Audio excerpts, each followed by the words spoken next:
السلام علیکم ورحمۃ اللہ وبرکاتہ۔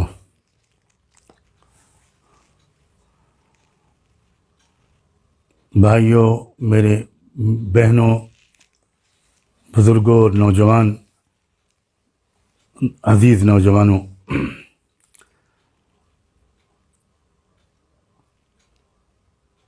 پوری دنیا اس وقت ایک بہت بڑی وبا کا شکار ہے۔ اسی سلسلے میں اس وقت کچھ اہم باتیں آپ سب کی خدمت میں عرض کرنے کے لیے حاضر ہوا ہوں۔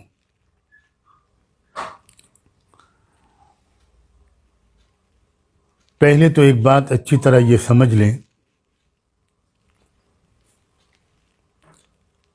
کہ اسلام کی تعلیمات کا خلاصہ یہ ہے کہ وہ ایک طرف تو اس پر بہت زور دیتا ہے کہ اپنی مالک کی طرف اپنی توجہ رجوع کو بڑھا دو، اس سے دعائیں مانگو، رکوع سجدے بڑھا دو، اپنے گناہوں سے معافی مانگو، سچے دل سے توبہ کرو، اور ایسی تکلیفوں اور پریشانیوں اور بیماریوں کو اللہ کا ایک پیغام سمجھو، اور وہ پیغام میں بڑی رحمت چھپی ہوئی ہوتی ہے۔ یہ ضروری نہیں ہوتا کہ ایسی ہر تکلیف اور بیماری ایک عذاب کی شکل میں اس نے بھیجی ہو، بلکہ کئی بار ایسا ہوتا ہے کہ یہ تکلیفیں جو آتی ہیں یہ اس لیے بھیجتا ہے شفیق پروردگار کہ شاید ان تکلیفوں کی وجہ سے اس کے بندے اور بندیاں زیادہ سنجیدگی کے ساتھ اس کی طرف متوجہ ہو جائیں، اسے راضی کر لیں، ان کاموں کو اور باتوں کو چھوڑ دیں جن سے اس نے منع کیا ہے، جن سے انسانوں کو دونوں جہانوں میں نقصان پہنچتا ہے۔ قرآن مجید میں کئی جگہ اس بات کا ذکر اللہ نے فرمایا ہے۔ سورہ انعام کی ایک آیت نمبر 42-43 پر ذرا غور کیجیے، جس میں اللہ نے ارشاد فرمایا ہے وَلَقَدْ أَرْسَلْنَا إِلَىٰ أُمَمٍ مِّن قَبْلِكَ فَأَخَذْنَاهُمْ بِالْبَأْسَاءِ وَالضَّرَّاءِ لَعَلَّهُمْ يَتَضَرَّعُونَ فَلَوْلَا إِذْ جَاءَهُمْ بَأْسُنَا تَضَرَّعُوا وَلَكِنْ قَسَتْ قُلُوبُهُمْ وَزَيَّنَ لَهُمُ الشَّيْطَانُ مَا كَانُوا يَعْمَلُونَ، جس میں اللہ تعالیٰ نے رحمت دو عالم صلی اللہ علیہ وآلہ وسلم کو مخاطب کر کے کہا ہے کہ تم سے پہلے آنے والی نبیوں کی قوموں کو پر بھی ہم نے تکلیفیں بھی بھیجی ہیں اور بیماریاں بھی بھیجی ہیں، مالی اور جانی دونوں قسم کے نقصان والے حالات بھیجے، اور مقصد ہمارا یہ ہوا کرتا تھا کہ لعلہم یتضرعون، شاید اس معاشی بدحالی یا ان بیماری کی وجہ سے ہی وہ بندے بندیاں ذرا اپنی زندگی کو بدل لیں۔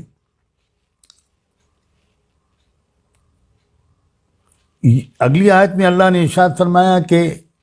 کیوں ایسا نہیں ہوا کہ جب انہیں کسی بیماری نے گھیرا یا کسی تکلیف نے ان کو تکلیف میں وہ مبتلا ہوئے، تو ایسا کیوں نہیں ہوا کہ انہوں نے اپنی زندگی بدل دی اور وہ میری طرف متوجہ ہو گئے، گڑ گڑا کر الہ و زاری کے ساتھ مجھ سے انہوں نے لو کیوں نہیں لگائی؟ اور اس کی وجہ کیوں نہیں لگائی؟ اس کی وجہ یہ کہ ان کے دل سخت ہو گئے تھے، اور شیطان نے ان کی طرز زندگی کو ان کی نگاہوں میں بہت ڈیکوریٹ کر کے پیش کیا ہوا تھا۔ وہ سمجھ ہی نہیں پا رہے تھے کہ ان کی زندگی میں کیا کیا غلطیاں ہیں۔ تو اسلام ایک طرف تو یہ سکھاتا ہے کہ ایسی پریشانیوں اور بیماریوں، مصیبتوں اور وباؤں میں مبتلا ہونے کے وقت میں زیادہ سے زیادہ سب لوگ اللہ کی طرف متوجہ ہوں، معافی مانگیں، رحم کی بھیک مانگیں، گڑ گڑائیں، توبہ، انابت، استغفار، عبادات، اور دوسرے نیک کاموں کی کثرت کرے اور بالکل گناہوں کو چھوڑ دے۔ ساتھ ہی ساتھ اسلام اس پر بھی زور دیتا ہے کہ احتیاطی تدبیروں کو بھی ضرور اختیار کیا جائے، اسباب کو بھی ضرور اختیار کیا جائے۔ اسلام کی تعلیمات کا ایک بڑا حسن اعتدال اور جامعیت ہے۔ ایسا نہیں کرتا اسلام کہ ایک جانب توجہ دلائے تو دوسری جانب توجہ نہ دلائے۔ اس کی میں ایک مثال آپ کے سامنے رکھنا چاہتا ہوں۔ آپ کو یقیناً معلوم ہوگا کہ جنگ کی حالات میں بھی میدان کارزار میں عین اس وقت جب کہ جنگ کا معرکہ شباب پر ہو، اسلام اس کی بھی اجازت نہیں دیتا کہ جنگ کی وجہ سے نماز کو آگے پیچھے کر دیا جائے، نماز با جماعت چھوڑ دی جائے، اور اس کی بھی اجازت نہیں دیتا کہ نماز اور جماعت کے اہتمام کی وجہ سے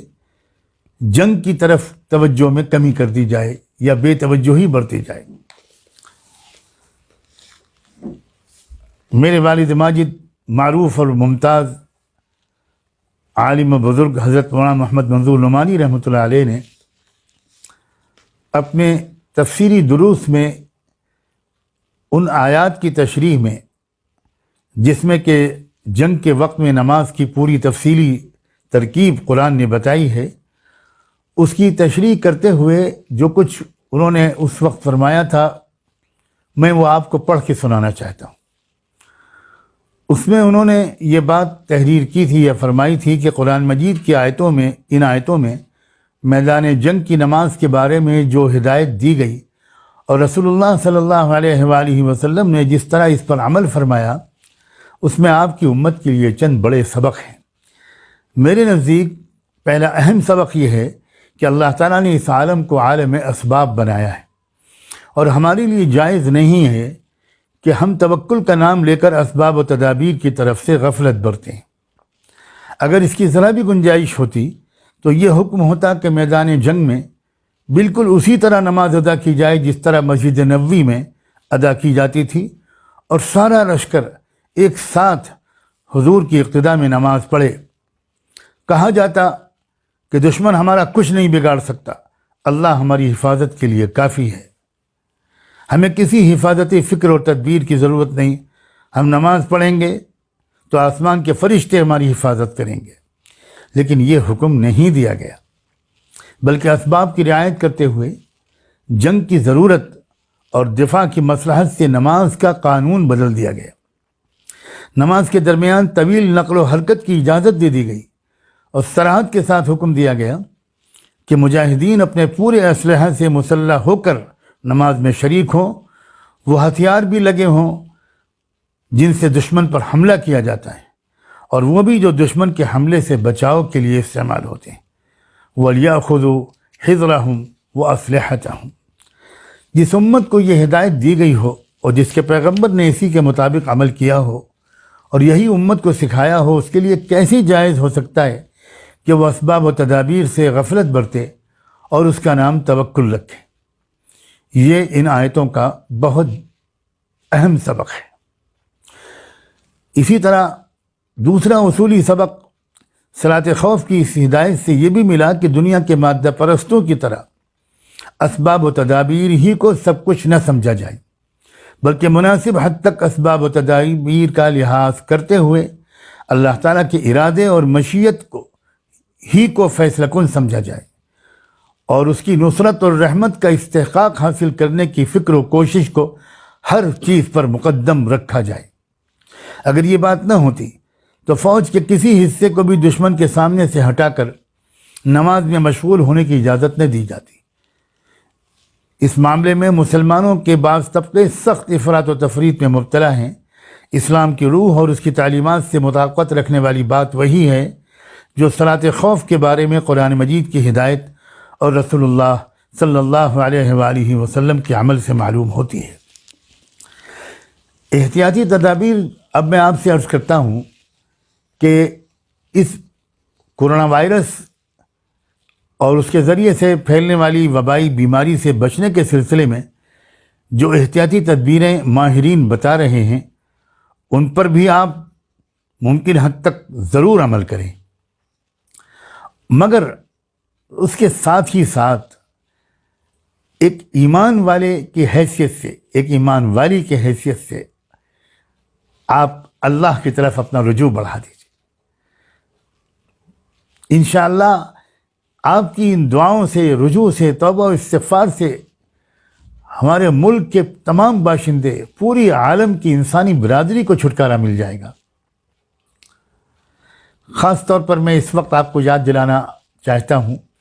کہ کل کے دن ہمارے ملک میں ایک جنتا کرفیو کا اعلان کیا گیا ہے، عوامی بندش۔ پورے ملک میں تمام لوگوں سے کہا گیا ہے کہ اپنے اپنے گھر پر رہیں، کوئی موومنٹ نہ ہو۔ تو یہ بہترین موقع ہے، خدا کے واسطے اس وقت کو ضائع نہ کیجیے گا۔ اچھا ہو کہ کل گھر کے زیادہ سے زیادہ افراد کل کے دن روزہ رکھ لیں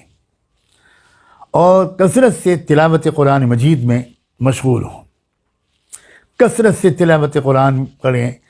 نفلیں پڑھیں، صلاۃ التوبہ پڑھیں، صلاۃ الحاجت پڑھیں، رو رو کر اللہ تعالیٰ سے دعائیں مانگیں۔ ہر گھر میں ماں باپ، بچے، بہویں، بیٹیاں، بیٹے، پوتے پوتیاں، چھوٹے چھوٹے بچوں، معصوم لوگوں کو ساتھ میں لے کر بیٹھ جائیے اور آپ سب باری باری دعائیں کرائیں۔ باقی بچے، عورتیں، مستورات آمین کہیں۔ کبھی کوئی دعا کرائے، کبھی کوئی دعا کرائے، صبح کو کوئی کرا دے، 2-3 گھنٹے کے بعد پھر کوئی کرا دے، ظہر میں پھر کوئی اجتماعی دعا ہو جائے، انفرادی دعائیں بھی ہوں۔ انشاءاللہ اگر پوری دنیا میں جہاں تک اس فقیر کی آواز پہنچے، اس پر عمل ہو تو انشاءاللہ بہت نفع ہوگا۔ اس آواز کے بغیر بھی مجھے امید ہے کہ بہت سے لوگ توبہ اور انابت میں لگے ہوں گے۔ کل کے دن تو ایسا ہے کہ کیونکہ سب لوگ گھر پہ ہوں گے، مرد، عورتیں، بوڑھے، جوان، بچے، بچیاں، سب، تو اس وقت کا بھرپور فائدہ اٹھائیے۔ استعینوا بالصبر والصلاۃ، مدد لیا کرو صبر سے اور نماز سے۔